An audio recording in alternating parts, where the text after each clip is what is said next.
I want to bring in CBS News political director Steve Chaggaris. He's in Washington right now. Steve, the president is saying just a few moments ago there hopefully Congress will be able to act. What's the White House's planning in dealing with Congress? Any word?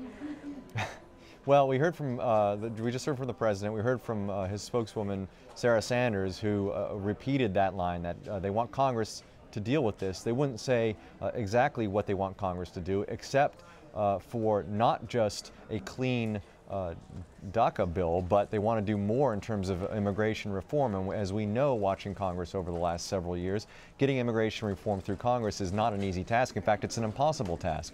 So that raises a lot of questions among people who are going to be directly affected by this. What is Congress going to actually do? The president has punted this to Congress, yet we don't know exactly what Congress is going to be able to accomplish, if anything, in the next 6 months. You say, if anything. They were also apparently talking about tax reform in this meeting as well. I mean, that's also an incredibly ambitious endeavor. So, I mean, what do you see, if anything, going through this term?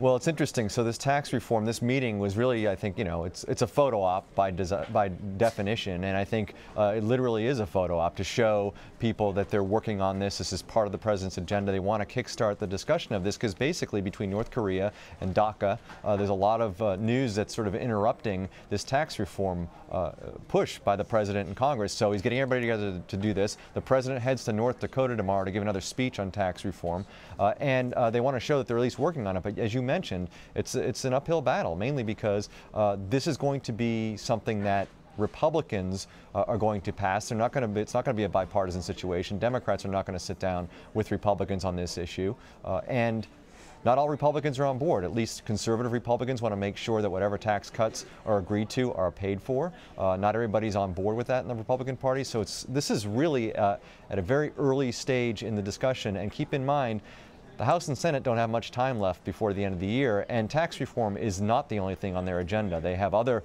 much more pressing things to deal with, including getting a spending bill by the end of the month, including raising the debt ceiling, and now they've got DACA to deal with that's been punted to them. So tax reform's one of many things they have to deal with, and I'm not sure where that's going to wind up by the end of the year. I'm curious, Steve, were folks in Washington kind of surprised that the president sent out Jeff Sessions to make this DACA announcement instead of owning it and doing it himself at the White House? No, it's interesting. I think, you look at the lead up to this, and it's very clear that the president, this is a classic example of something that sounds great on the stump. When you're on the campaign, it's a very simple argument to make. I'm going to rescind DACA, and it's a great red meat line to throw to your fans, to throw to your supporters, and it's something that he repeated throughout the campaign. And now that he's actually governing, he realizes it's a much more complicated situation than just saying, I'm going to rescind this. There are people's lives at stake.